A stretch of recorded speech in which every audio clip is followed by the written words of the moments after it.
ओम नमः शिवाय। शिव जी सदा सहाय। ओम नमः शिवाय। गुरु जी सदा सहाय। ओम नमः शिवाय। शिव जी सदा सहाय। ओम नमः शिवाय। गुरु जी सदा सहाय। ओम नमः शिवाय। शिव जी सदा सहाय। ओम नमः शिवाय। गुरु जी सदा सहाय। ओम नमः शिवाय। शिव जी सदा सहाय। ओम नमः शिवाय। गुरु जी सदा सहाय। ओम नमः शिवाय। शिव जी सदा सहाय। ओम नमः शिवाय। गुरु जी सदा सहाय। ओम नमः शिवाय। शिव जी सदा सहाय। ओम नमः शिवाय। गुरु जी सदा सहाय। ओम नमः शिवाय। शिव जी सदा सहाय। ओम नमः शिवाय। गुरु जी सदा सहाय। जय गुरु जी। शुक्राना गुरु जी। अनंतम अनंतम शुक्राना गुरु जी। जय गुरु जी। शुक्राना गुरु जी। अनंतम अनंतम शुक्राना गुरु जी महाराज। गुरु जी आज्ञा दें। शिव पुराण का अध्याय शुरू करते हैं। संपूर्ण देवताओं के तेज से देवी का महालक्ष्मी रूप में अवतार और उनके द्वारा महिषासुर का वध। मंत्र जाप करते हैं। ओम नमः शिवाय। शिव जी सदा सहाय। ओम नमः शिवाय। गुरु जी सदा सहाय। जय गुरु जी। ऋषि कहते हैं कि राजन रंभ नाम से प्रसिद्ध एक असुर था जो दैत्य वंश का शिरोमणि माना जाता था। उससे महातेजस्वी महेश नामक दानव का जन्म हुआ था। दानवराज महेश समस्त देवताओं को युद्ध में पराजित करके देवराज इंद्र के सिंहासन पर जा बैठा और स्वर्गलोक में रहकर त्रिलोकी का राज्य करने लगा। तब पराजित हुए देवता ब्रह्मा जी की शरण में गए। ब्रह्मा जी भी उन सबको साथ ले उस स्थान पर गए जहाँ भगवान शिव और विष्णु विराजमान थे। वहां पहुंचकर सब देवताओं ने शिव और केशव को नमस्कार किया तथा अपना सब वृतांत यथारूप से ब्यौरेवार कह सुनाया। वे बोले, भगवान दुरात्मा महिषासुर ने हम सबको सम्रांगण में जीत कर स्वर्ग लोक से निकाल दिया है, इसलिए हम इस मृत्यु लोक मर्त्य लोक में भटक रहे हैं और कहीं भी हमें शांति नहीं मिल रही है। उस असुर ने इंद्र आदि देवताओं की कौन कौन सी दुर्दशा नहीं की है। सूर्य, चंद्रमा, वरुण, कुबेर, यम, इंद्र, अग्नि, वायु, गंधर्व, विद्याधर और चारण, इन सब के तथा अन्य लोगों के भी जो कर्तव्य कर्म है उन सबको वह परमात्मा असुर स्वयं ही करता है। उसने दैत्य पक्ष को अभय दान कर दिया है, इसलिए हम सब देवता आपकी शरण में आए हैं। आप दोनों हमारी रक्षा करें और उस असुर के वध का उपाय शीघ्र ही सोचें, क्योंकि आप दोनों ऐसा करने में समर्थ हैं। देवताओं की यह बात सुनकर भगवान शिव और विष्णु ने अत्यंत क्रोध किया। रोष के मारे उनके नेत्र घूमने लगे। तब अत्यंत क्रोध से भरे हुए भगवान शिव और विष्णु के मुख से तथा अन्य देवताओं के शरीर से तेज प्रकट हुआ। तेज का वह महान पुंज अत्यंत प्रज्वलित हो दसों दिशाओं में प्रकाशित हो उठा। दुर्गा जी के ध्यान में लगे हुए सब देवताओं ने उस तेज को प्रत्यक्ष देखा। संपूर्ण देवताओं के शरीर से निकला हुआ वह अत्यंत भीषण तेज एकत्रित हो एक नारी के रूप में परिणित हो गया। वह नारी साक्षात महिषामर्दिनी देवी थी। उनका प्रकाशमान मुख भगवान शिव जी के तेज से प्रकट हुआ था। भुजाएं विष्णु के तेज से उत्पन्न हुई थी।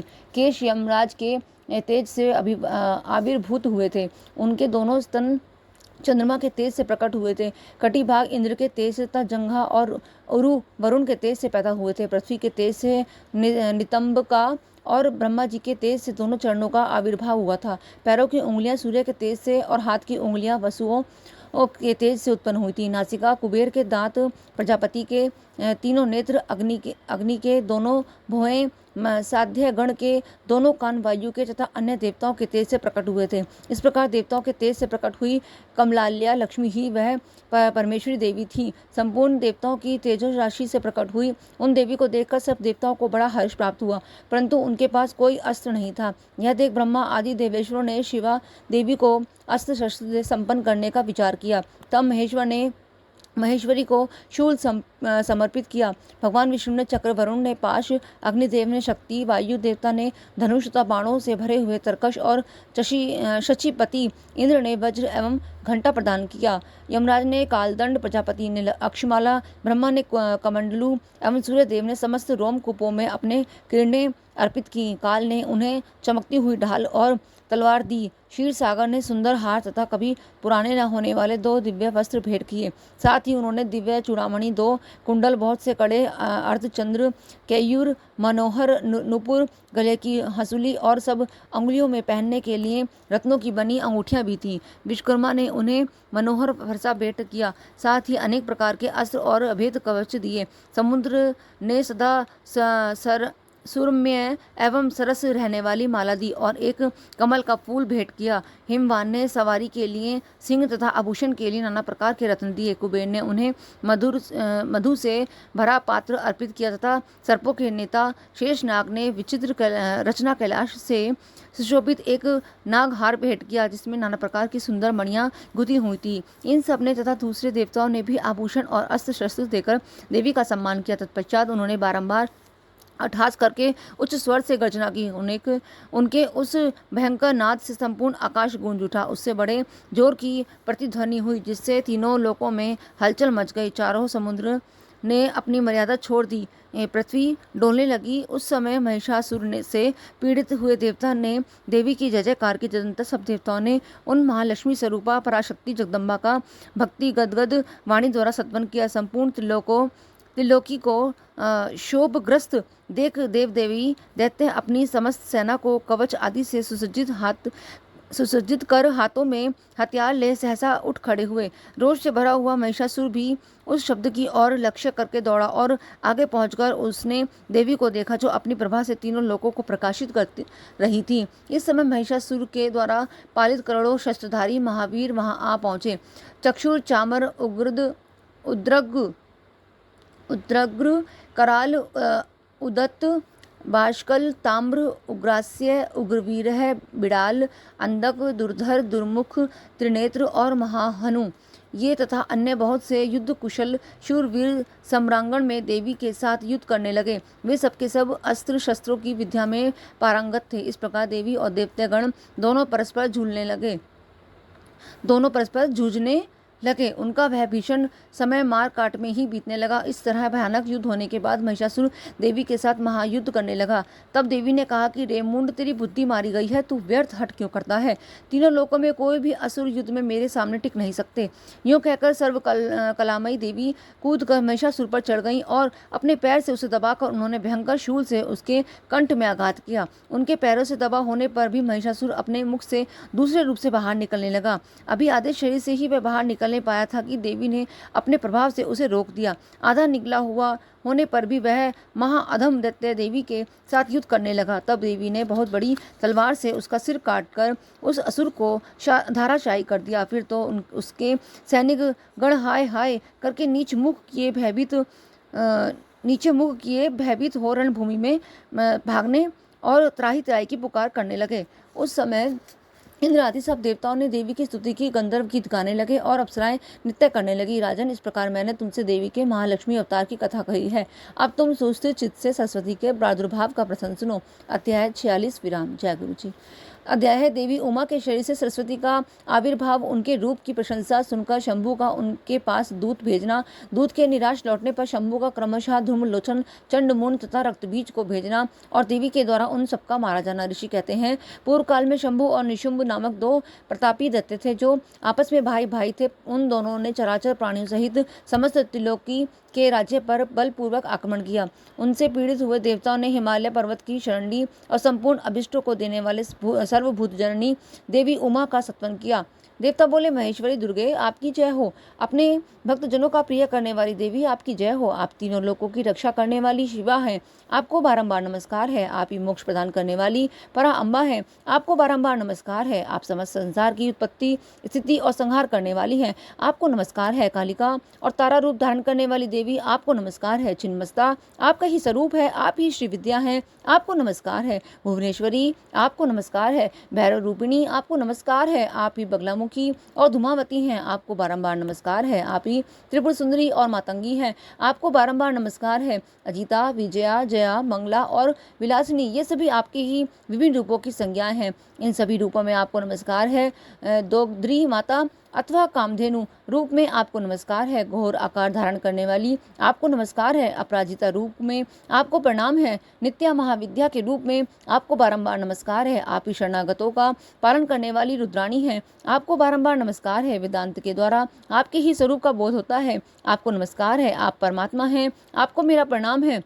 अनंत कोटि ब्रह्मांडों का संचालन करने वाली आप जगदम्बा को बारंबार नमस्कार है। देवताओं के इस प्रकार स्तुति करने पर वरदायिनी एवं कल्याण रूपिणी गौरी देवी बहुत प्रसन्न हुई। उन्होंने समस्त देवताओं से पूछा, आप लोग यहाँ किसकी स्तुति करते हैं? तब उन्हीं गौरी के शरीर से एक कुमारी प्रकट हुई। वह सब देवताओं के देखते देखते शिव शक्ति से आदरपूर्वक बोली, माँ, ये समस्त स्वर्गवासी देवता निशुंभ और शुंभ नामक प्रबल देवता से अत्यंत पीड़ित ही अपनी रक्षा के लिए मेरी स्तुति करते हैं।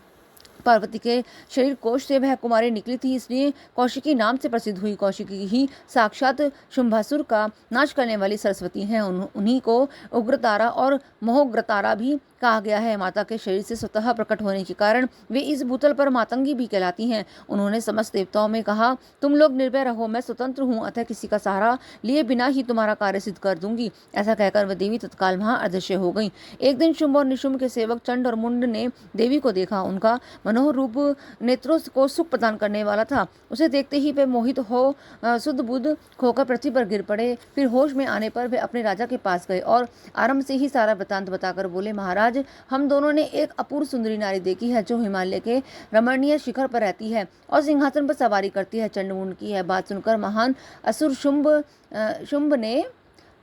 शुंभ ने देवी के पास सुग्रीव नामक अपना दूत भेजा और कहा, दूत, हिमालय पर कोई अपूर्व सुंदरी रहती है, तुम वहां जाओ और उससे मेरा संदेश कहकर उसे प्रयत्नपूर्वक यहाँ ले आओ। यह आज्ञा पाकर दानव शिरोमणि सुग्रीव हिमालय पर गया और जगदम्बा महेश्वरी से इस प्रकार बोला। दूत ने कहा, देवी, दैत्य शंभासुर अपने महान बल और विक्रम के लिए तीनों लोकों में विख्यात है। उसका छोटा भाई निशुंभ भी वैसा ही है। शुंभ ने मुझे तुम्हारे पास दूत बनाकर भेजा है, इसलिए मैं यहाँ आया हूँ। श्रेष्ठवरी, उसने जो संदेश दिया है उसे इस प्रकार समय सुनो। मैंने सम्रांगण में इंद्र आदि देवताओं को जीतकर उनके समस्त रत्नों का अपहरण कर लिया है।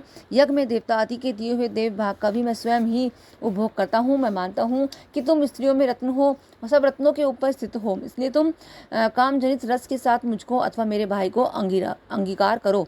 दूत के मुंह से शुंभ का यह संदेश सुनकर भूतनाथ भगवान शिव की प्राण वल्लभा महामाया ने इस प्रकार कहा। देवी बोली, दूत, तुम सच कहते हो, तुम्हारे कथन में थोड़ा सा भी असत्य नहीं है, परंतु मैंने पहले से एक प्रतिज्ञा कर ली है, उसे सुनो। जो मेरा घमंड चूर कर दे, जो मुझे युद्ध से जीत ले, उसी को मैं पति बना सकती हूँ, दूसरे को नहीं। यह मेरी अटल प्रतिज्ञा है, इसलिए तुम शुंभ और निशुंभ को मेरी यह प्रतिज्ञा बता दो, फिर इस विषय में जैसा उचित हो वैसा वे करें। देवी की यह बात सुनकर दानव सुग्रीव लौट गया। वहां जाकर उसने विस्तार पूर्वक राजा को सब बातें बताई। दूत की बात से सुनकर उग्र शासन करने वाले शंभु कुपित हो उठा और बलवानों में श्रेष्ठ सेनापति धूम्राक्ष से बोला, धूम्राक्ष, हिमालय पर कोई सुंदरी रहती है, तुम शीघ्र वहां जाकर जैसे भी वह यहाँ आए उसी तरह उसे ले आओ। असुर प्रवर, उसे लाने में तुम्हें भय नहीं मानना चाहिए। यदि वह युद्ध करना चाहे तो तुम्हें प्रयत्नपूर्वक उसके साथ युद्ध भी करना चाहिए। शुंभ की ऐसी आज्ञा पाकर दैत्य धूम्रलोचन हिमालय पर गया और उमा के अंश से प्रकट हुई भगवती भुवनेश्वरी से कहा, नितंबिनी, मेरे स्वामी के पास चलो, नहीं तो मैं तुम्हें मरवा डालूंगा। मेरे साथ 8000 असुरों की सेना है। देवी बोली, वीर, तुम्हें दैत्यराज ने भेजा है, यदि तुम मुझे मार ही डालोगे तो क्या करूंगी, परंतु युद्ध के बिना मेरा वहां जाना असंभव है, मेरी ऐसी मान्यता है। देवी के ऐसे कहने पर दानव धूम्रलोचन उन्हें पकड़ने के लिए दौड़ा, परंतु महेश्वरी ने हूं के उच्चारण मात्र से उसको भस्म कर दिया। तभी से वे देवी इस भूतल पर धूमावती कहलाने लगी। उनकी आराधना करने पर भी वे अपने भक्तों के शत्रुओं का संहार कर डालती हैं। धूम्राक्ष के मारे जाने पर अत्यंत कुपित हुई देवी के वाहन सिंह ने उसके साथ आए हुए समस्त असुरगणों को चबा डाला। जो मरने से बचे वे भाग खड़े हुए। इस प्रकार देवी ने दैत्य धूम्रलोचन को मार डाला। इस समाचार को सुनकर प्रतापी शुंभ ने बड़ा क्रोध किया। वह अपने दोनों ओठों को दांत से दबा कर रह गया। उसने क्रमशः चंडमुंड तथा रक्तबीज नामक असुरों को भेजा। आज्ञा पाकर वे दैत्य उस स्थान पर गए जहाँ देवी विराजमान थी। अणिमा आदि सिद्धियों से सेवित तथा अपनी प्रभा से संपूर्ण दिशाओं को प्रकाशित करती हुई भगवती सिंह वाहिनी को देखकर वे श्रेष्ठ दानव वीर बोले, देवी, तुम शीघ्र ही शुंभ और निशुंभ के पास चलो, अन्यथा तुम्हें गण और वाहन सहित मरवा डालेंगे।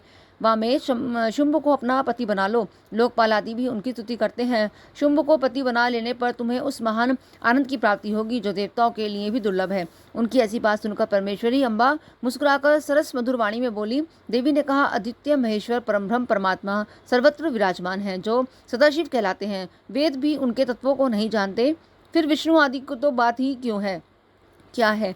उन्हीं सदाशिव की मैं सूक्ष्म प्रकृति हूँ, फिर दूसरे को पति कैसे बना सकती हूँ। सिंहिनी कितनी ही कामातुर क्यों ना हो जाए, वह गीदड़ को कभी अपना पति नहीं बनाएगी। हथिनी गधे को और बागिन खरगोश को नहीं वरेगी। दैत्यो, तुम सब लोग झूठ बोलते हो, क्योंकि काल रूपी सर्प के फंदे में फंसे हुए हो। तुम या तो पाताल को लौट जाओ या शक्ति हो तो युद्ध करो। देवी का यह क्रोध पैदा करने वाला वचन सुनकर वे दैत्य बोले, हम लोग अपने मन में तुम्हें अबला समझकर मार नहीं रहे थे, परंतु यदि तुम्हारे मन में युद्ध की ही इच्छा है तो सिंह पर सुस्थिर होकर बैठ जाओ और युद्ध के लिए आगे बढ़ो। इस तरह वाद विवाद करते हुए उनमें कलह बढ़ गया और सम्रांगण में दोनों दलों पर तीखे बाणों की वर्षा होने लगी। इस तरह उनके साथ लीलापूर्वक युद्ध करके परमेश्वरी ने चंड मुंड सहित महान असुर रक्तबीज को मार डाला। वे देववेरी असुर द्वेष बुद्धि करके आए थे, तो भी अंत में उन्हें उस उत्तम लोक की प्राप्ति हुई जिसमें देवी के भक्त जाते हैं। अध्याय 47 विराम। जय गुरु जी। अब अध्याय देवी के द्वारा सेना और सेनापतियों सहित निशुंभ एवं शुंभ का संहार। ऋषि कहते हैं कि राजन प्रशंसनीय पराक्रमशाली महान असुर शुंभ ने उन श्रेष्ठ दैत्यों का मारा जाना सुनकर अपने उन दुर्जय गणों को युद्ध के लिए जाने की आज्ञा दी, जो संग्राम का नाम सुनते ही हर्ष से खिल उठते थे। उसने कहा, आज मेरी आज्ञा से काल के मौर्य दोहरलद तथा अन्य असुरगण बड़ी भारी सेना के साथ संगठित हो विजय की आशा रखकर शीघ्र युद्ध के लिए प्रस्थान करें। निशुंभ और शुंभ दोनों भाई उन दैत्यों को पूर्वोक्त आदेश देकर रथ पर आरूढ़ हो स्वयं भी नगर से बाहर निकले। उन महाबली वीरों की आज्ञा से उनकी सेनाएं उसी तरह युद्ध के लिए आगे बढ़ी मानो मरणोन्मुख पतंग आग में कूदने के लिए उठ खड़े हुए हो। उस समय असुरराज ने युद्ध स्थल में मृदंग, मृदल, भैरी, डिंडिम, झांझ और ढोल आदि बाजे बजवाए। उन जुझाऊ बाजों की आवाज़ सुनकर युद्ध प्रेमी वीर हर्ष एवं उत्साह से भरे गए, परंतु जिन्हें अपने प्राण ही अधिक प्यारे थे वे उस रणभूमि में भाग चले। युद्ध संबंधी वस्त्र तथा कवच आदि से आच्छादित अंग वाले वे योद्धा विजय की अभिलाषा से अस्त्र शस्त्र धारण किए युद्ध स्थल में आ पहुंचे। कितने ही सैनिक हाथों पर सवार थे, बहुत से दैत्य घोड़ों की पीठ पर बैठे थे और अन्य असुर रथों पर चढ़कर जा रहे थे। उस समय उन्हें अपने पराये की पहचान नहीं होती थी। उन्होंने असुरराज के साथ सम्रांगण में पहुंचकर सब ओर से युद्ध आरंभ कर दिया। बारंबार शतघ्नी तोप की आवाज होने लगी, जिसे सुनकर देवता कांप उठे। धूल और धुएं में आकाश में महान अंधकार छा गया। सूर्य का रथ नहीं दिखाई देता था। अत्यंत अभिमानी करोड़ों पैदल योद्धा विजय की अभिलाषा लिए युद्ध स्थल में आकर हट गए थे। घुड़सवार, हाथी सवार तथा अन्य रथारूढ़ असुर भी बड़ी प्रसन्नता के साथ करोड़ों की संख्या में वहां आए थे। उस महासमर में काले पर्वतों के समान विशाल मदमद गजराज जोर जोर से चिंगाड़ रहे थे। छोटे छोटे शैल शिखरों के समान ऊंट भी अपने गले से गलगल ध्वनि का विस्तार करने लगे। अच्छी भूमि में उत्पन्न हुए घोड़े गले में विशाल कंठहार धारण किए जोर जोर से हिनहिना रहे थे। वे अनेक प्रकार की चालें जानते थे और हाथियों के मस्तक पर पैर रखते हुए आकाश मार्ग से पक्षियों की भांति उड़ जाते थे। शत्रु की ऐसी सेना को आक्रमण करती देख जगदम्बा ने अपने धनुष पर प्रत्यंचा चढ़ाई, साथ ही शत्रुओं को हतोत्साह करने वाले घंटे को भी बजाया। यह देख सिंह भी अपनी गर्दन और मस्तक के केशों को कपाता हुआ जोर जोर से गर्जना करने लगा। उस समय हिमालय पर्वत पर खड़ी हुई रमणीय आभूषणों और अस्त्र से सुशोभित शिव देवी की ओर देखकर निशुंभ विलासिनी रमणियों के मनोभाव को समझने में निपुण पुरुष की भांति सरस वाणी में बोला, महेश्वरी, तुम जैसी सुंदरियों के रमणीय शरीर पर मालती के फूल का एक दल भी डाल दिया जाए तो वह व्यथा उत्पन्न कर देता है। ऐसे मनोहर शरीर से तुम विकराल युद्ध का विस्तार कैसे कर रही हो। यह बात कहकर महान असुर चुप हो गया। तब चंडिका देवी ने कहा, मूढ़ असुर, व्यर्थ की बातें क्यों बकता है, युद्ध कर अन्यथा पताल को चला जा। यह सुनकर वह महारथी वीर अत्यंत रुष्ट हो समर भूमि में बाणों की अद्भुत वृष्टि करने लगा, मानो बादल जल की धारा बरसा रहे हो। उस समय उस रण क्षेत्र में वर्षा ऋतु का आगमन हुआ सा जान पड़ता था। मध्य से उदत हुआ वह असुर तीखे बाण, शूल, फरसे, भिंदी, पाल, परिग, धनुष, भुषुंडी, प्रास, शूर्प्र तथा बड़ी बड़ी तलवारों से युद्ध करने लगा। काले पर्वतों के समान बड़े बड़े गजराज कुंभस्थल विदीर्ण हो जाने के कारण सम्रांगण में चक्कर काटने लगे। उनकी पीठ पर फहराती हुई शुंभ निशुंभ की पताकाएं जो उड़ती हुई बालकाओं बगुलों की पंक्तियों के समान श्वेत दिखाई देती थी, अपने स्थान से खंडित होकर नीचे गिरने लगी। शत विषक्त शरीर वाले दैत्य पृथ्वी पर गिरकर मछलियों के समान तड़प रहे थे।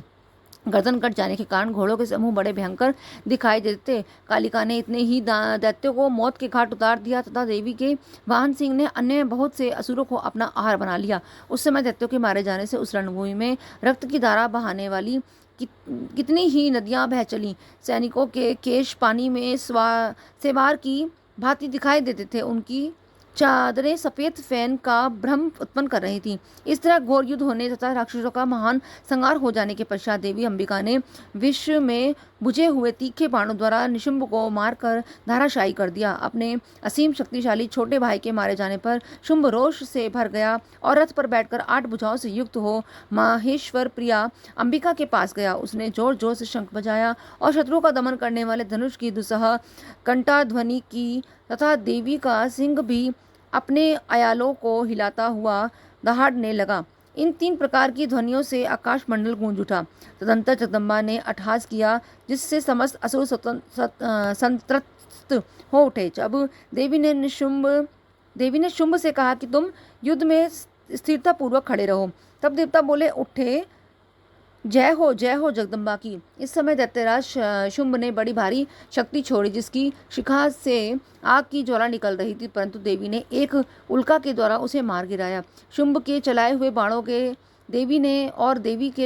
बाणों के शुंभ ने सहस्त्र टुकड़े कर दिए। तत्पश्चात चंडिका ने त्रिशूल उठाकर उस महान असुर पर आघात किया। त्रिशूल की चोट से मूर्छित हो वह इंद्र के द्वारा पंख काट दिए जाने पर गिरने वाले पर्वत की भांति आकाश पृथ्वी तथा समुद्र को कंपित करता हुआ धरती पर गिर पड़ा। तदंतर शूल के आघात से होने वाली व्यथा को सहकर उस महाबली असुर ने 10,000 बाहें धारण कर ली और देवताओं का भी नाश करने में समर्थ चक्रों द्वारा सिंह सहित महेश्वरी शिवा पर आघात करना आरंभ किया। उसके चलाए हुए चक्रों को खेल खेल ही में ही विदीर्ण करके देवी ने त्रिशूल उठाया और असुर पर आघात प्रहार किया। शिवा के लोक पावन पाणी पंकज से मृत्यु को प्राप्त होकर वे दोनों असुर परम पद के भागी हुए। उस पराक्रमी निशुंभ को भयानक बलशाली शुंभ के मारे जाने पर समस्त दैत्य पाताल में घुस गए। अन्य बहुत से असुरों को काली और सिंह आदि ने खा लिया तथा शेष दैत्य भय से व्याकुल हो 10 दिशाओं में भाग गए। नदियों का जल स्वच्छ हो गया, वे ठीक मार्ग से बहने लगी। मंद मंद वायु बहने लगी जिसका स्पर्श सुखद प्रतीत होता था। आकाश निर्मल हो गया। देवताओं और ब्रह्म ऋषियों ने फिर यज्ञादि आरंभ कर दिए। इंद्र आदि सब देवता सुखी हो गए। प्रभो, दैत्यराज के वध प्रसंग से युक्त इस परम पवित्र उमा चरित्र का जो श्रद्धापूर्वक बारंबार श्रवण करता या पाठ करता है, वह इस लोक में देव दुर्लभ भोगों का उपभोग करके परलोक में महामाया के प्रसाद से उमा धाम को जाता है। राजन, इस प्रकार शुंभासुर का संहार करने वाले देवी सरस्वती के चरित्र का वर्णन किया गया जो साक्षात उमा के अंश से प्रकट हुई थी। जय गुरु जी। अध्याय 48।